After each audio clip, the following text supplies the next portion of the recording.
Already legal notice. Brother, నీకు ఒక మాట మాత్రం స్పష్టంగా చెప్తున్నాను, నాకు ఎలాంటి ఇల్లీగల్ వ్యవహారాలతో నాకు సంబంధం లేదు.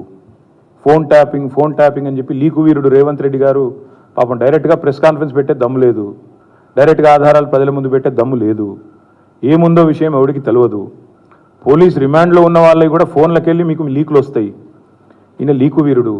మరి లీకు వీరుడు ఏదో కష్టపడి నా క్యారెక్టర్ అసాసినేషన్ చేయాలనే ప్రయత్నంలో చాలా బలంగా ఉన్నాడు. ఎవరో హీరోయిన్లను నేను బెదిరించిన అంటది ఆ మంత్రి. ఆమెకు నెత్తుందా లేదా నాకు తెలియదు.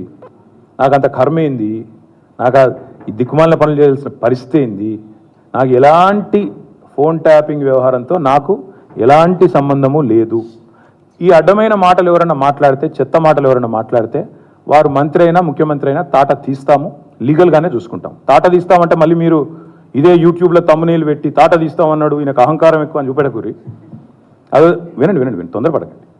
తప్పకుండా లీగల్గానే ఎదుర్కొంటాం, న్యాయపరంగానే ఎదుర్కొంటాం. మాకు ఎవరిని బెదిరించాల్సిన అవసరం కానీ ఎవరిని ట్యాపింగ్ చేయాల్సిన అవసరం కానీ లేదు. కానీ దయచేసి మీడియా మిత్రులు నేను కూడా కొడతా ఉన్నా, 2014లో మా ప్రభుత్వం వచ్చింది. మా ప్రభుత్వం రాకంటే ముందు కాంగ్రెస్ ప్రభుత్వం 10 ఏళ్ళు ఉంది. ఆనాడు కాంగ్రెస్ ప్రభుత్వంలో, దయచేసి ఇది గుర్తుపెట్టుకోండి, రాయండి, మీరు కావాలంటే మీ ఆర్కైవ్స్లోంచి తీయండి. ఆనాడు కిరణ్ కుమార్ రెడ్డి గారు 2011లో ముఖ్యమంత్రిగా ఉన్నప్పుడు మేము ఆరోపణలు చేయాల. కాంగ్రెస్ ఎంపీలు ఆనాడు ఈరోజు కాంగ్రెస్ ప్రభుత్వంలో మంత్రులుగా ఉన్నవాళ్ళు, ఎమ్మెల్యేలుగా ఉన్నవాళ్ళు, కోమటిరెడ్డి రాజగోపాల్ రెడ్డి, డాక్టర్ వివేక్, గడ్డం వివేక్, అదేవిధంగా పొన్నం ప్రభాకర్ గారు ఈరోజు మంత్రి. వీళ్ళు ముగ్గురు ఆనాడు ఆరోపణ చేసినారు. సుఖేందర్ రెడ్డి గారు కూడా ఉన్నారు అనుకుంటా. అప్పుడు మా ఫోన్లను ట్యాపింగ్ చేస్తున్నాడు కిరణ్ కుమార్ రెడ్డి, తెలంగాణ కాంగ్రెస్ ఎంపీల ఫోన్లను ట్యాపింగ్ చేస్తున్నాడు కిరణ్ కుమార్ రెడ్డి అని చెప్పి ఆనాడు కాంగ్రెస్ ఎంపీలు అప్పటి కాంగ్రెస్ ప్రభుత్వం మీద ఆరోపణ చేశారు. సరే, ఆ తర్వాత ముఖ్యమంత్రి గారు నేను చేయట్లేదు అన్నాడు, అది వేరే విషయం. నేను రేవంత్ రెడ్డి గారిని కూడా కోరుతా ఉన్నా, మీరు 2014 నుంచి ఎందుకు, అంతకుముందు మీ వాళ్ళే ఆరోపణ చేశారు కదా, 2004 నుంచి తీయండి. ఫోన్ ట్యాపింగ్ ఏమేమి జరిగింది, ఎక్కడెక్కడ జరిగింది, 2004 నుంచి ఏమేమి కుంభకోణాలు జరిగినాయి, లంబకోణాలు జరిగినాయి అన్నీ తీయండి. ఇంకొక మాట కూడా నేను మిత్రులారా మీకు గుర్తు చేస్తా ఉన్నా, అధికారులు మారలేదు, ప్రభుత్వం మారింది, పార్టీ మారింది. ఇదే శివధర్ రెడ్డి ఈరోజు ఇంటెలిజెన్స్ డీజీ అనుకుంటే ఇప్పుడు ఆయన, ఆనాడు ఇంటెలిజెన్స్ ఐజీగా ఉన్నారు కేసీఆర్ గారి గవర్నమెంట్లో.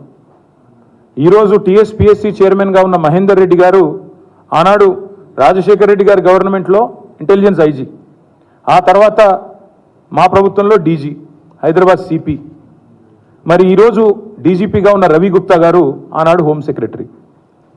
వీరందరూ కూడా మరి ఈరోజు మా మీద చేసే ఆరోపణలు కానీ, ఇష్టం వచ్చినట్టు ఇచ్చే లీకులు కానీ, మాట్లాడుతున్న మాటలు కానీ, ఆ రోజు అధికారుల ప్రమేయం నిజంగానే జరిగింది అనుకుంటే ఒక్క నిమిషం, ఈ అధికారులకు ఎవరికి తెలియదా, వారెవరు బాధ్యులు కాదు, ఒక కేసీఆర్ గారు మాత్రమే బాధ్యుడు అనే లైన్లో ఇవాళ ఏదైతే లీకులు ఇస్తున్నారో లీకు వీరుడు, నేను అడుగుతా ఉన్నా.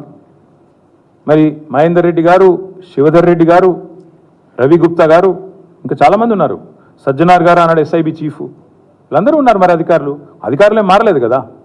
ఫోన్ ట్యాపింగ్ నేను డిమాండ్ చేస్తున్నా ఈ ప్రభుత్వాన్ని, మీకు చిత్తశుద్ధి ఉంటే 2004 వెళ్ళి మొదలుపెట్టు, ఏమేమి ట్యాపింగ్లు జరిగినాయి. నేను నా ఆరోపణ కాదు కదా.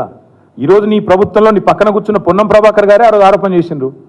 ఏమని, ఆనాడు కిరణ్ కుమార్ రెడ్డి ప్రభుత్వం నా ఫోన్ ట్యాపింగ్ చేస్తుంది. మరి అది వాస్తవమా కాదా, బయటికి తీ, విచారణ గ్యాంబిట్ పెంచు. ఆనాడు అధికారులందరినీ పిలిపి, రిటైర్డ్ ఉన్న వాళ్ళందరినీ పిలిపి, నీ కాంగ్రెస్ ప్రభుత్వం ఫోన్ ట్యాపింగ్ చేసిందా లేదా చూద్దాం. ఇంకోటి బ్రదర్, మీరు మర్చిపోయినట్టున్నారు, నేను మర్చిపోలేదు. నాకే ఐఫోన్ వాళ్ళు, యాపిల్ వాళ్ళు మెసేజ్ పంపినారు, నీ ఫోన్ సర్వేలెన్స్లో ఉంది అంటే. నేను దాని స్క్రీన్ షాట్ కూడా మీరు చూసుకోండి కావాలంటే, ట్విట్టర్లో అప్పుడే పెట్టినా. నా ఒక్కడికే రాలేదు, అసదుద్దీన్ ఓవైసీకి వచ్చింది, ఇంకా కొంతమంది మిత్రులకు ఇక్కడ తెలంగాణలో కూడా, మీ ఫోన్లు సర్వేలెన్స్లో ఉన్నాయి, జాగ్రత్త, మీ ఫోను హ్యాక్ అయింది అని నాకు 2022లోనో 2023లోనో వస్తే నేను బయట కూడా పెట్టినది. కాబట్టి ఎవరు ఫోన్లు ట్యాప్ అయినాయి, ఎవరు చేసిండ్రు, ఇవన్నీ కూడా నాకేం భయం లేదు. మేము చాలా స్పష్టంగా ఉన్నాం, చాలా క్లారిటీతో ఉన్నాం. కాబట్టి దయచేసి నేను మిమ్మల్ని కోరేది ఏంటంటే, ఈ యూట్యూబ్లలో పెట్టి పనికిమాలినలోకి లీకులు ఇచ్చి అధికారికంగా ప్రెస్ కాన్ఫరెన్స్లు పెట్టకుండా రిమాండ్ రిపోర్ట్లు అని చెప్పి లీకులు చేసి ఎన్ని రోజులు బతుకుతారండి, ఎన్ని రోజులు టైంపాస్ చేస్తారు. రైతుల సబ్జెక్టు మాట్లాడరు. నిన్న ఒక విలేకరు నిజాయితీగా అడిగిండు రేవంత్ రెడ్డి గారిని, 2 లక్షలు రుణమాఫీ చేస్తా అన్నారు కదా సార్, ఇంకా చేయలేదు కదా మరి మీరు, ప్రజలు అడుగుతున్నారు అంటే వెకిలి నవ్వులు చెప్పి ఆయన చెప్పిండు కదా, ఎవడు కమిటీ కమ్మన్నాడు ఆయనను, పేద సిపాయి లెక్క మాట్లాడితే మొగోను అయితే అంటాడు కదా. నేను అంటున్నా, రేవంత్ రెడ్డి మొగోను అయితే చెయ్యి రుణమాఫీ, ఎవడాపిండి ఆయన, నేను చెయ్యి రుణమాఫీ, చెయ్యి 2 లక్షలు రుణమాఫీ చెయ్యి, నువ్వే అన్నావు కదా డిసెంబర్ 9 అని చెయ్యి. పాయింట్ ఏంటంటే ఈ చిల్లర మాటలు కాదు కదా ప్రజలు చూసేది. అల్టిమేట్గా 4 రోజులు నడిపిస్తారు బై టైంపాస్, అటెన్షన్ డైవర్షన్. ఓ రోజు గొర్రెల స్కామ్ అంటాడు, ఓ రోజు బర్రెల స్కామ్ అంటాడు, ఓ రోజు ఫోన్ ట్యాపింగ్ అంటాడు, ఓ రోజు కాళేశ్వరం స్కామ్ అంటాడు. ఇవేనా ఇక అసలు పని లేదా? మంచిలు ఇచ్చేది లేదు, సాగునీరు ఇచ్చేది లేదు, పంటలు ఎండితే పట్టించుకునేది లేదు, రైతులకు రుణమాఫీ లేదు, కొత్త ఇన్వెస్ట్మెంట్లు రావు. ఇవేం చెప్పరు. ఇడికెళ్ళి కంపెనీలు పారిపోతుంటే మాట్లాడరు. ఇవేం ఉండవు. ఏముండాలి? మమ్మల్ని అందరినీ రాష్ట్ర ప్రజలను పిచ్చోళ్ళని చేసి వీళ్ళు పోతురట, వాళ్ళు పోతురట, వీళ్ళు జంపట, వాళ్ళు జంపట, వాళ్ళు చెప్పుడు మీరు రాసుడు. బాగుందా? నేను చెప్పలేదు బ్రదర్, మమతా బెనర్జీ గారు చెప్పారు. ఆమెను అడగండి, నేను అనలేదు. అది కేవలం ఇండియా అలయన్స్లో పార్ట్నర్గా ఉన్న మమతా బెనర్జీ గారు చెప్పిన మాట. కాంగ్రెస్ పార్టీ 40 సీట్లు దాటదని నేను అనట్లేదు. మమతా బెనర్జీ గారు వారి పార్ట్నర్, ఆమె చెప్పింది నేను చెప్పాను.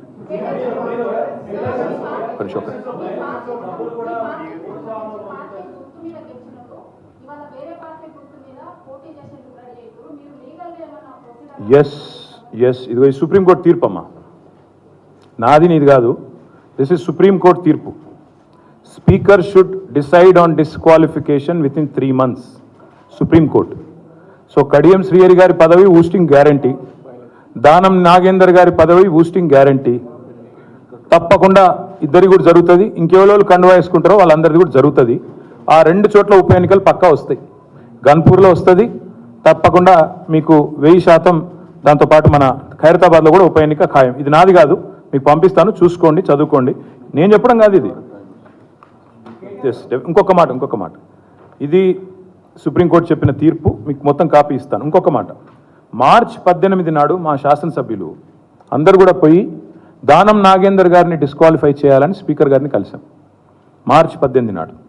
తర్వాత మళ్ళీ మొన్న ఒక 4-5 రోజుల కిందట పోయి అసెంబ్లీ సెక్రటరీ గారిని కూడా కలిసి, అసెంబ్లీ సెక్రటరీ లేక తప్పించుకుంటే ఆయన పాపం రూమ్లో దాక్కుంటే జాయింట్ సెక్రటరీకి ఆ కాగితం ఇచ్చి రిజిస్టర్ పోస్ట్ వేసి మొత్తానికి స్పీకర్ గారికి మళ్ళీ గుర్తు చేశాం. ఏమని? Automatic disqualification. ఎందుకంటే ఒక పార్టీలో గెలిచి ఇంకో పార్టీ అభ్యర్థి అయింది దానం నాగేందర్, కాబట్టి ఆటోమేటిక్ డిస్క్వాలిఫికేషన్ ప్రెసిడెంట్ ఉంది. ఇదివరకు భూపతి రెడ్డి అని ఒక ఎమ్మెల్సీ ఉండేది నిజామాబాద్లో, ఆయన ఇట్లే కాంగ్రెస్ అభ్యర్థిగా పోటీ చేయగానే ఆటోమేటిక్గా బీఫామ్ తీసుకోగానే డిస్క్వాలిఫై చేసినారు. తర్వాత కోర్టుకు పోతే కోర్టు కూడా అవును ఇది కరెక్ట్ అని చెప్పింది. అందుకే మేము స్పీకర్ గారికి మనం పంపించినాం, మీరు వెంటనే చేయండి అని. స్పీకర్ గారికి కూడా ఈ ఆదివారం దాకా సమయం ఇస్తున్నాం, మీరు తేల్చండి. ఈ ఆదివారం లోపల, ఈ వీక్లో తేల్చండి. తేల్చకపోతే ఖచ్చితంగా హైకోర్టుకు పోతాం, తప్పకుండా అవసరమైతే సుప్రీంకోర్టు దాకా పోతాం. ఎందుకంటే ఇది కోర్టు తీర్పు, మాది కాదు.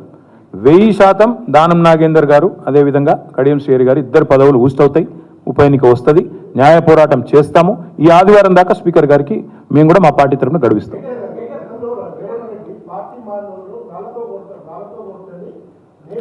నిన్న మందకృష్ణ గారు చాలా బాగా అడిగారండి, వారికి నా అభినందనలు. మందకృష్ణ గారికి నా అభినందనలు. చాలా బాగా అడిగిండు. ఏమన్నాడు? రేవంత్ రెడ్డి గారు మీరే చెప్పారు కదా పార్టీ మారిన వాళ్ళను మరి రాజీనామా చేయకుండా పార్టీ మారితే రాళ్లతో కొట్టండి అని. మరి నువ్వే చేర్చుకుంటున్నావు, ఇవాళ ఎవరిని కొట్టాలా? రాళ్లతో నిన్ను కొట్టాలనా కడియం శ్రేయర్ని కొట్టాలనా అని మందకృష్ణ గారు అడిగి, నేను అలా మందకృష్ణ గారు అడిగినారు. మందకృష్ణ గారికి నా హృదయపూర్వకమైన అభినందనలు.